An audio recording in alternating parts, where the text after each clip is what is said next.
Jody Lee, how are you doing? I am back for another podcast. This is episode 2, and I'm excited about talking with the one and only Jody Lee from Texas Homegrown Radio in Stephenville, Texas. Jody, how you doing, buddy? I'm still alive. That's good. I died last month. I died for a little bit, but other than that, I was in a coma for 2 weeks. Now, that is the craziest thing in the world because whenever the coronavirus first started, whenever all the mayhem started, I remember somebody posting up, wouldn't it be crazy if you woke up from a coma after this? And I posted, I actually know a guy. And I'm sure they didn't believe me when I put that on there. Like, dude, I know this guy he came out. I was like, what? Because you posted, like, I came back to a very different world. Dude, I woke up at a full beard, which I didn't know I could grow a beard. And then okay. They have the TV on and everybody's quarantined. And then I see Tom Brady doesn't play for the Patriots anymore. And I'm like, how long was I out? Oh, my gosh. What? Dude, a couple more months and then you would have really freaked you out with murder hornets and all the other shit. Right? Keeps coming at us. Oh, man. Well, at least, I mean, honestly, buddy, I'm so glad that you're with me to do this today, that we can talk a little bit about your life and your contribution to the Texas music scene. I'll go ahead and start off with real quick saying how I met you. I believe this is how we met. Was at a Larry Joe Taylor competition. Yep. Was that how I met you? Or that was, the songwriter competition. Yeah. I think you were the first person to come up to me afterwards. I didn't know many people in that scene. I was pretty excited about meeting all of you or just anybody. And it was a great night of music and you came up to me and talked to me for a little bit. So I was always grateful about that, man. Let's talk a little bit about that. First off, where did you start doing Texas Homegrown? Was it in Stephenville? Yeah. And I've done radio in Stephenville pretty much my whole life since high school. Is that where you're from? I started, from Stephenville. Okay. And I went in right after I graduated high school. I walked into we had 2 stations in town, and I walked into one of them and said I wanted to work there. And the manager, she goes, well, what position do you want? And I said, yours. And she goes, no one's ever said that. She goes, you realize, like, I'm going to have to start you on weekends and you're going to run the Ranger games. I'm like, that's cool. Yeah. But one day I'm going to have your job and I'm going to buy this station, which I ended up doing. Took me a long time. What station was that? It's when we had KWBY. It was originally it was K-Cub back in the day. And it changed call letters over the years. So whenever you were doing that, did you, because I remember when I first started to get to know you, because we met at Larry Joe, and then I would watch you online, and I remember thinking, man, that's so good that he does bits, because I didn't know that many DJs that did bits. I love doing bits, but I didn't know that many other DJs that did them, especially not around here. But you, like, I can't remember the first one you did, but not only did you do bits on the radio, but you would put them up on video. Like, I think you did a soap opera one. Yeah. What was it called? we did. I forget what we named it, but it was like that. It was stomach churns or something. Yeah, that's it. And what we did was have like dramatic actors, but they only read like lyrics from like a Josh Abbott song or like had to be Texas, and it was so funny and awkward. Yeah, turned out Garrett Thompson was the one that did that with me. Oh, cool. That's awesome. And so they were. I just remember thinking that was so funny that you were able to work the scene in with your mad, twisted mind, and I loved that. So, you started doing radio, right after high school? Yeah, 1993. So, did you immediately get into the Texas scene? How did that work? That you started getting into them? I'm so old. There really wasn't a Texas scene. I mean, back then we had Jerry Jeff and Gary P. And we just called it bar music. I mean, it wasn't even a thing called Texas music. And I think whenever Pat Green and Corey Morrow and Robert O'Keen all like really started going big, that's when the whole Texas thing started. And I love those guys, but what hooked me was the Oklahoma boys, the boys from Oklahoma, Great Divide and Cross Canadian and Bolin and Stoney and all those guys were coming down here. And I was like, wow, this is it right here. Yeah, so I've always loved the Oklahoma scene. I'm from Wichita Falls, so I get the scene. It's a hop, skip, and away.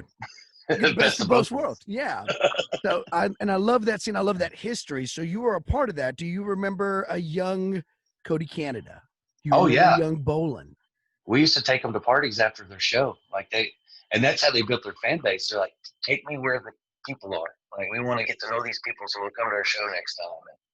And I even went and stayed up there with them and with Bolin in Oklahoma because I wanted to go to the Wormy Dog. After I heard live at the Wormy Dog, I was like, I have to go to this place.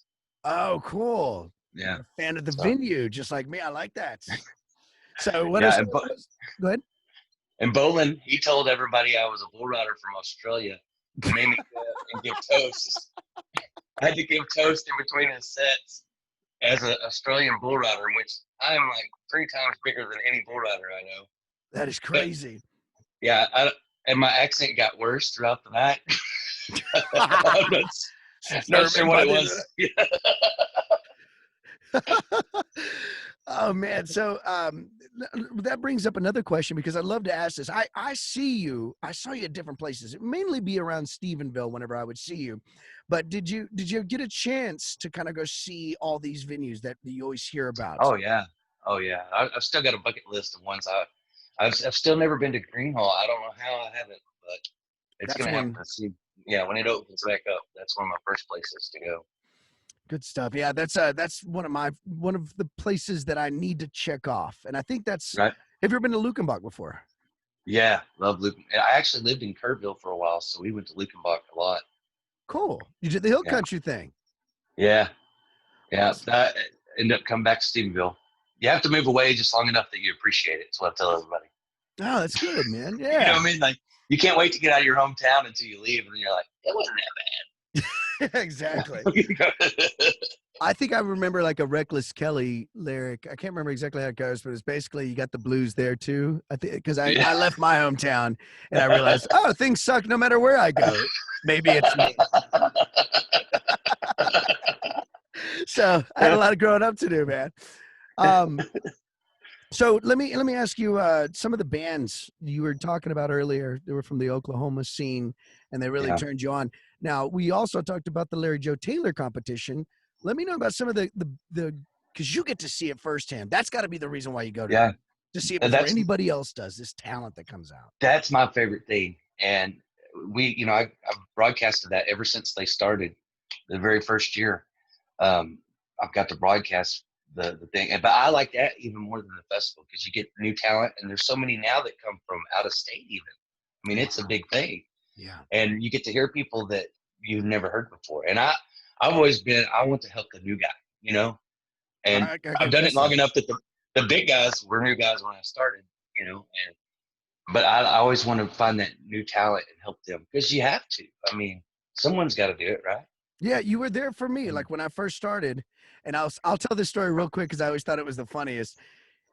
You had grabbed a live version of me doing a song at, I don't remember where it was, but I sent it to you. You were like, hey, do you have any music? And I was like, well, I've got this live thing. Oh, it's for the Rattle Magazine songwriter competition. Yeah. And when I won that, they gave me this like live version of it. So I sent it to you. But while I was talking to you, or I was talking to Dave Smith, and he said, hey, James, do you have any music out? And I go, no, I don't right now. And right when I said that, you walked up and went, hey man, love that new song that you gave me. It's awesome. And you walked off.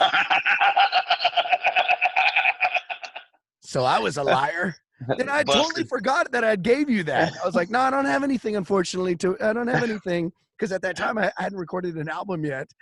And I lied to Dave Smith, the man who runs Texas Regional Radio. Great stuff, James. Yeah. I don't wait for albums to come out. I get bootlegs and play. Yeah. I'll say this also. So let's talk a little bit about Texas Homegrown. Whenever I first noticed, I remember one time you showed me your set list for the next hour because I was about to be interviewed. And it was some of the most obscure Texas music. Towns Van Zandt. It was stuff that I was like, how did you even get a hold of that song? And so when did you start Texas Homegrown, and what were your ideas for it from the get-go? Well, I'd already, with the FM, I was doing the Texas music stuff too. But whenever I started Texas Homegrown, it was really because of the musicians. Like, I was going to quit doing radio. I was going to get a real job, that paid money. And it's because of Mike Stanley, actually. that I started Texas Homegrown Radio. Makes He, sense. he calls me and he goes, "What are you doing?" And I was working for a station doing a morning show, but they played classic rock. And I was just going to do that just to keep it kind of, he goes, "Why are you not doing Texas music? Like, you're the guy that helps new people, and then you're not doing it." And so for an hour, he griped at me. And this is weird too. And so I'm at this station and this kid walks in, young kid, and he had a CD in his hand. And he said, "Hey, I got this new EP that I'm putting out, and they told me you were the guy to talk to play it." I said, "Well, I don't do Texas music anymore." And this tear just comes out of his eye. And he goes, "Well, who's going to play it then?" They said you were the guy. And I said, "I used to be the guy, but now I'm not the guy," because they said you were the guy. And he just leaves. And I'm like, "Oh, listen to it, though." And he's like, "Whatever." Walked out. Never seen this kid again. Don't know who he was. And that was the same day that Mike yelled at me. And I'm like, screw it. I'm going to start Texas Homegrown Radio. God, that's so awesome. Yeah. I'm sorry, but and I feel sorry for whoever that kid was. I think it was a ghost. It was me, Jody. It was I, and I returned years later. No, but it was kind of like, I thought, yeah, he's right. Like, that's what I'm supposed to be doing. So, yeah. Well, that's good that it brought you that path, man, because I think when it comes to scene, there are certain people that are anxious to learn about the new music, that are anxious to find out what's next. Not all people are like that. They're kind of like, all right, what's happening here? But you set out for it. You're in a great location. Now, how did that location help with the end result? That's everything. I mean, Stephenville, you know how much talent comes out of Stephenville. Mm-hmm. I mean, it's just crazy with the college, and college is growing. They're going Division I now, so it's getting even bigger. But I mean, there's kids that go to school here just so they can play music in Stephenville. But I think when I used to do back when I was doing the FM stuff, I had a picking party that we did, and we would bring in like Corey Morrow or somebody like that, acoustic. But we'd always made them have a new guy open, like a local guy or something. But people in my crowd were 6 Market Boulevard, Cali Ray Harris, Mike Stanley, Mike Ryan was there all the time. There was so much talent just in the crowd that a lot of times they would end up on stage playing with the bigger artists, and it was just like an intimate setting deal, and it was just that time was perfect, and 6 Market, Dolly Shine, all those guys just kind of took off. And it's that way again, you got Gio and Shay Abshire, and Co Wetzel, and it's just always a new group coming up. From the area. That's it's a cool concentrated area for music. And I always, whenever I'm talking about it to anyone, I always say it's this culmination of the fact that Larry Joe Taylor Festival is held there. And they have 2 of those. Yeah, that too. But plus the Texas Homegrown and the college town. Because how many people live in that town? It's not that big of a town, is it? I mean, no, it's like 2 different towns when school's in, and then the summer you're like, where'd all the traffic go? Yeah, everybody moved. Yeah, that's crazy. Because I used to go to Stephenville a lot more, but I remember going in there, and I remember saying this sentence like, "Man, there's so many people and so much talent here." And someone goes, "There's like no, this town is small. If you just break it down for what it is, this isn't a big town." So it's a weird little combination. And honestly, like you were saying, I think was it around 2010, maybe a little bit afterwards, 2012, the explosion of like 6 Market Boulevard and all that. I can't remember the exact years, but then to see Shay Abshire, Gio exploding, and these were guys that I would remember seeing at John Young's, singer-songwriter things. I would see him at Legends, and I would see him out there, and these were guys that that were getting up on stage doing open mic stuff, and now they're selling out places, So it's cool to see how much of an actual scene there is from something like that. So you go to Larry Joe Taylor. I've seen you out there a few times. I saw you out there last time. I believe. I told Martha I appreciated her putting the festival off till I got healthy again, so I didn't miss one. They love you, man. They love you. They put it off until October just for me. You're man of the people. I think last time we were out there, you made me a taco burrito. It was good. And I helped with your camper setup. Remember, I had tools. I came over. Yeah, that whole. I remember Bobby Texas was like yelling at me because he didn't know it was me trying to park that RV. And at that time, I was not good. And let me tell you, I've gotten better. It's nothing like your friends, high siding you and making fun of you. That'll get you to learn a skill. He was making fun of me like crazy. He was like, "Don't you can't even park." And then I finally park, and then I get out of the car, and Michael Mode like walks up and just starts dying laughing. Turns around, looks at Bobby Texas, and goes, "Bobby, check out who you're making fun of." He's dying. But so Larry Joe Taylor, was there anybody at those competitions that really, just wowed you from the get-go? That James Cook guy was really good. I was really impressed. No, I mean, that was the night that Jackie Darlene was out there. And that was, I was lucky enough to see that my night. That wasn't even including all the other nights. The first night I played, I remember going like, dude, this is insane. And I remember seeing Jackie Darlene that night. Just I think her and Kenzie Copeland was also that year. Yeah. But and Copper Chief. Oh my gosh, those guys. I mean, I think you told me that. You were like, dude, you got to check this show out. And I finally got to play with it, which was at was it at your benefits? Yeah. No. It wasn't at your benefit. I'm so sorry. It was at Buck's Christmas thing. Yeah, Christmas deal.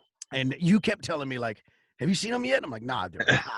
And then I had to be on stage with them. That was the worst. So like, if you see pictures of me with Copper Chief on stage, me going mouth wide open the entire time. I don't think I have any of me just looking like, hey, that's good. It's me wild the whole time. Yeah, they're amazing. Those guys are amazing. Great stuff. And you're the second person to say that too. So you know who the first winner was, right? Of the songwriter, I shouldn't say competition. Larry gets mad when I say that. Showcase. Songwriter showcase. So sorry. Don't understand. But Luke Wade was the first winner. Luke. And that's before he went on.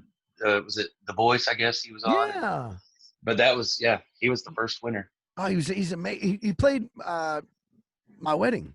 Me and my wife had him play for our wedding. And this is the funny part. He actually was, remember the first week he was on The Voice, he was trending. He was huge that first show. Well, that was on Monday. Tuesday, he was the #1 dude like trending. And on Friday, he had to come to Wichita Falls and play my wedding. I felt so bad. A tux on that said Lucified. I felt so bad for him. And what was sad was that week, like on Monday, again, huge, blew everyone away. Tuesday, trending. Wednesday, the entire town of Wichita Falls like, hey, man, I heard Luke Wade's going to play. Noticed I didn't get an invite, so I was just so that was sad as sad. But Luke Wade, amazing talent. For all of you out there watching and don't know who that is, go check out Luke Wade. So let's talk a little bit. So how are you doing this? How did you keep this afloat? Because we'll talk a little bit about that. You went into the hospital not too long ago. How long have you been going to the hospital for your heart? It's been a few years. It's been a little over 2 years. Yeah, 2 years now. And you went in there not too long ago. Did they induce you into a coma or did you fall into one? No, I fell into one. I was at the house and I did an interview that morning on the radio, did the morning show that morning. And I came home and I wasn't feeling good. And I called my mom to take me to the ER. I said, something ain't right. And I passed out by the time I got there. And my heart had went down to 10%. I just have a slow heart. It's hereditary. But I went to 10%, so they rushed me in the ambulance. And I don't remember anything else. I remember parts of going in the ambulance, but everything else, they put me in a coma. They put me on a machine called the ECMO machine, which it runs a hose up both sides of your groin. And the hoses are like the size of water hoses. That's how big. And it just pumps blood through your body so that your heart can rest. Yeah, and evidently not a lot of people come out of it. And when I did, I broke the restraints on my bed and pulled the throat tube out, the breathing tube.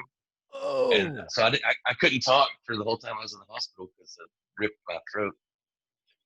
Oh, I was really hoping my voice would come back like Conway Twitty or something, but I got the same voice back. Damn, I still got this voice.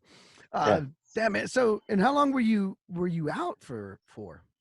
They had me in that coma for 2 weeks, and then I came out of it, and then I was in there the rest of the month in the hospital getting over it all. But man, that's a crazy dreams.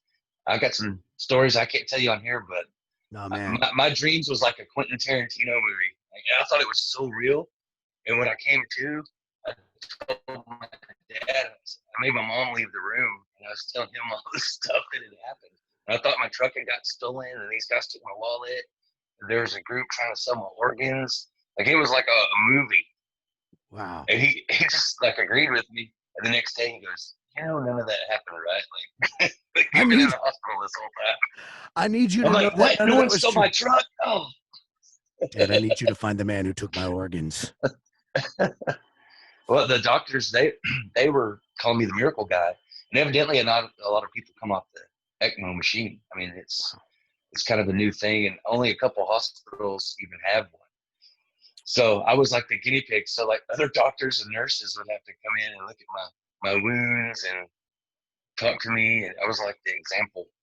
Wow. And he said, I don't know how you came out of it so good. And I said, I probably heard you say I wasn't going to make it. And if you want me to do something, just say not to do it. No. You would be surprised by I'll the power of spite. That's right. I once told my doctor, I don't think you'll make it. I once told my daughter, I don't think you'll make it as a doctor. She's already on year 2. Well, I got a pacemaker now too.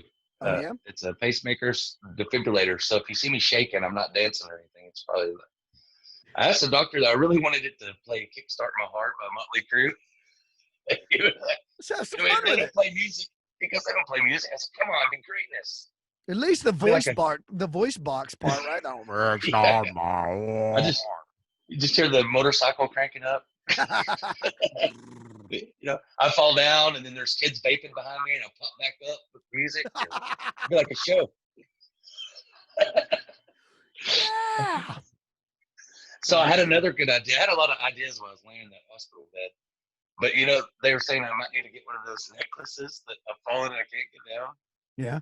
Necklaces. I was like, they should make those for bars. Like for the guys that drink too much. Like, then instead of calling the police, it just calls your Uber for you. Like, falling and I can't drive. You'll know me. I'll be the one drunk falling on the floor next to the bar stool.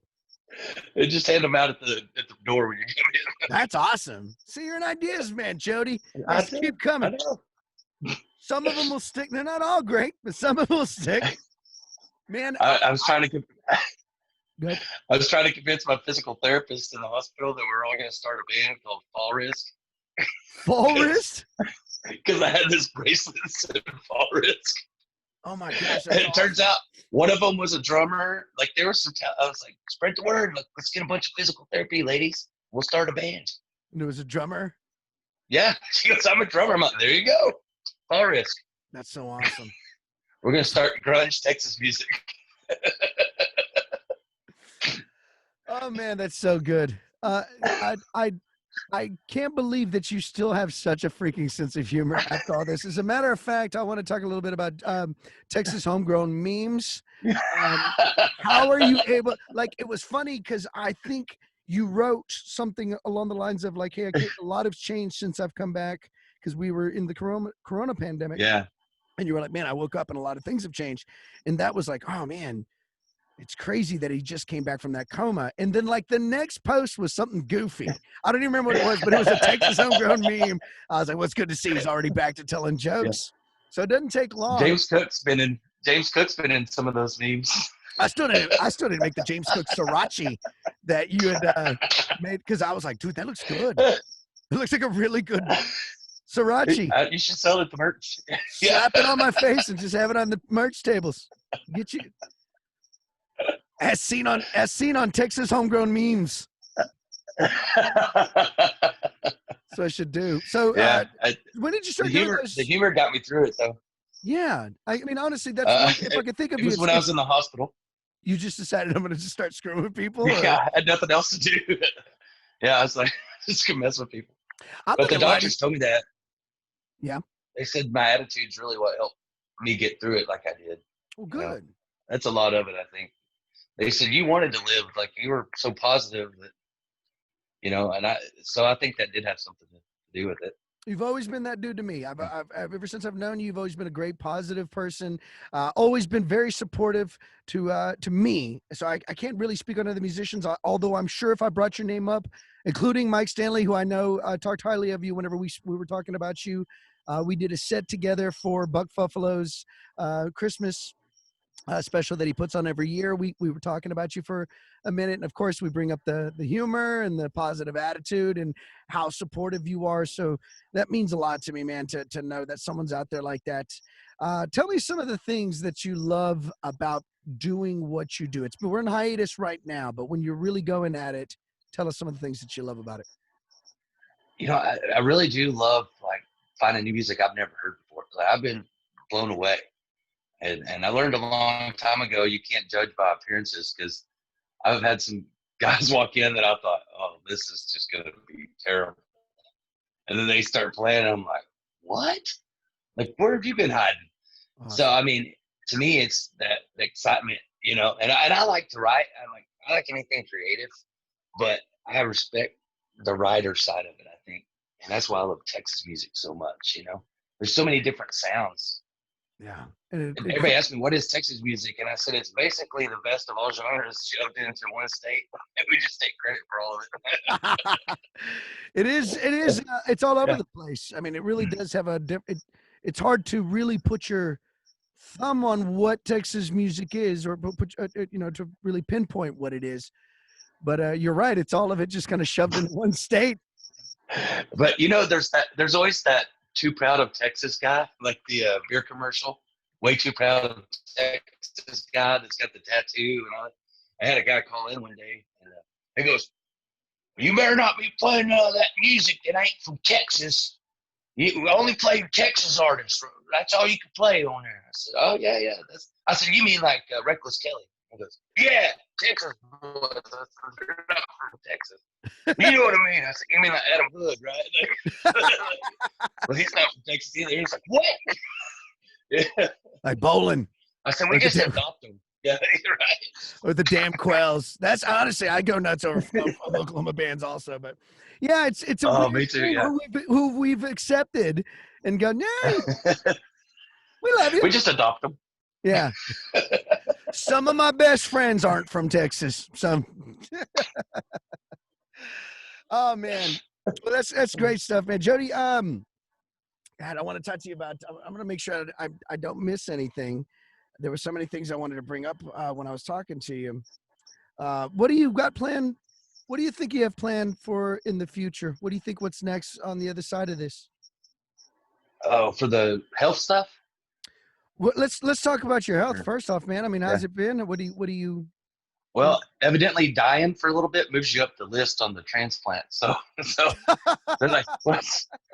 They're like, since you coded and almost died, we'll move you up. So hopefully I'll be getting a heart transplant pretty soon. Okay. And I was reading up on it when I was in the hospital, and they said when you get an organ donation, sometime you pick up like talents or characteristics from other people. And I'm like, dude, what if I get a really talented heart? Like, what if I just wake up and start playing the piano one day and be like, because there's stories like that. I don't know.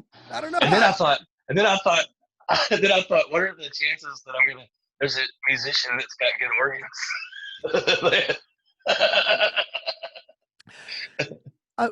I will talk about that. I want to talk about that real quick. And I'm glad you brought it up, is the, you writing. How long have you been writing music for? Because I see them all the time. I love what you write, but how long have you been doing that for?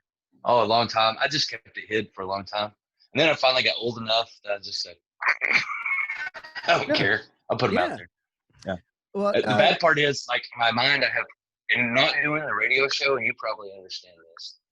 I need an outlet. Like, I have so much in my head all the time. I need some kind of creative outlet, whether it's memes or song or, like, I'm not a person that can sit and watch TV. Like, I got to do something creative, I even did cowboy poetry back in the day. Oh, killer. Dang, dude. That's what I'm talking about. Good. You want to hear the coolest story ever, though? Yeah. So I got this gig to be a cowboy poet, right? And I get there and they're like, "Why aren't you dressed up?" I'm like, "What do you mean dressed up?" and I'm wearing like starched jeans and a cowboy hat. They wanted me to be like with the handkerchief and the chaps and the. Oh, like I'm like, I'm not gonna do that. Like, yeah, yeah. And like you so, just, but you they just ended came up. off the They set of like my Lonesome pulls. Dove. God, I'm sorry. Yeah, exactly.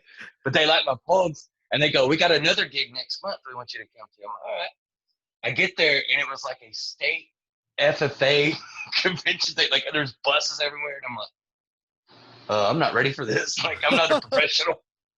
And that was the Whoa. first time that I ate Kev fries, because these old cowboys were cooking, and he goes, "You want some Kev fries?" I said, "No, sir, I'm good." He said, "You can't be a cowboy poet if you don't eat Kev fries." Well, guess I'm having some Kev fries then. Nailed it, man. That's when I retired from doing cowboy poetry. I was once a cowboy poet, but the calf fries didn't sit well with me, so not allowed to do that anymore. Yeah, I left my chaps at the cleaners. It was just a mess. I'm gonna get you a Lonesome Dove outfit for the next time I see you, and I want you to put it on. That's cool, man. Songwriter, supporter of Texas music, cowboy poets, meme generator. You have got, honestly, I love watching your creative side, dude. I don't ever want you to stop. I know I can sense by the way you just continue to go. How long did it take you to make a meme after you came out of the coma? And I'm being serious about that. Oh, it was, as soon as they gave me my phone back, my mom wouldn't let me have my phone because I was still under the influence of the drugs they had me on, and she was afraid what I would make. It's probably a good idea. That's awesome. But I just kept laughing, and it wasn't just the fact that you make me laugh. It's the fact that you didn't waste no time. You're like, yeah, it didn't kill me. I'm going back to making memes. I was making some like death jokes too, and people were like, "It's too soon. Like, you just died." I'm like, "Yeah, but I didn't." Yeah, I'm not offended. But I don't see what the problem is. Yeah, I'm okay with it. But did you die? Your attitude is greatness, man. You're one of my favorite people ever in the scene, and I love you big time, buddy. I'm so glad that you did this with me. Thank you. I told my heart doctor, I said, "This is nothing compared to all the Larry Joe Taylors I've survived over the years." And he goes, "Larry Joe Taylor?" I said, "Google it." The next day he walked in, he goes, "Larry Joe Taylor." Yeah. It's prepared you, man, for the bigger stuff. I told him, I said, "You could come with me in October. It might be good to have a heart doctor there." Yeah, you're gonna need you right. I'm gonna buy the Here's my RV. Here's my doctor's RV. Right. Let Larry Joe know that on Radio Row you need a doctor next to you. It might not be bad. As many musicians that have heart trouble nowadays, and DJs. I can vouch. I don't have any heart problems as of now, but we don't know. We don't know it, Larry Joe. Well, I tell you, one thing I wanted to say too. It's something that means a lot to me, though, is, we help people and do what we can for new artists and all that stuff, but you don't really realize how you affect people until something like this happens. And people playing benefits and supporting me, and that's when you're like, God, what I did made a difference in their life, I guess. I never realized it until all these people were doing so much for me, and it was hard to be on that side of it. It's harder to me to take the help or let someone else do it. But man, Texas music is such a family. You know what I mean? And I don't think people outside of it understand how that works, but it's such a tight family. It's just, there's nothing else you could do and have that feeling. Yeah. And for it to be statewide like that and even reach out even farther. And I think the thing that I'm grateful for is that you got to know what you mean to everyone. Because the thing that hurts whenever someone passes away is seeing everybody pour their heart out about that person, but that person didn't get to see all that. Right. So that hurts the most. But I'm so grateful that I did play your benefit, and I've seen the support that you receive all the time, and it makes me feel great, makes my heart feel great to know that you're getting to see what you mean to people, because you mean a lot to a lot of people, man. Yeah, I feel like I got to heaven and God goes, no, we got to send him back down, make some memes. He'd be like, those devil ones were great, man. Keep that up. I'm a fan. That would be hilarious. Yeah. Oh, to God, he's just like, I'm a fan. He's up there going, I made that. That's a good one. Some of my best work right here. Check this dude out. Yeah, that's what I do with my daughter. I made her. That's how it came from me. So my daughter's going to be going up in Oklahoma. She got a full scholarship to play softball. Oh, cool. At the USA. That's good, man. Oklahoma. Chickasaw or Chickasaw. Is that right? Me and you are going to play a fun game called Name That Oklahoma Town. That's my favorite game. I show you the name, and then you butcher the pronunciation because nobody, including it'll be like Tahlequah? Yeah. I've played there many times. I love that town. Love you guys from Tahlequah. Love that town. It's one of my favorites. We've been talking with Jody Lee of in Stephenville, Texas, Homegrown Radio, finding out a little bit more about him. I'm sure we could talk for days and hours, buddy. But it's been a pleasure talking with you, talking about your life. You keep making those memes. You keep supporting the music. You keep doing what you do, and we appreciate you big time, buddy. Absolutely, man. Love you, James.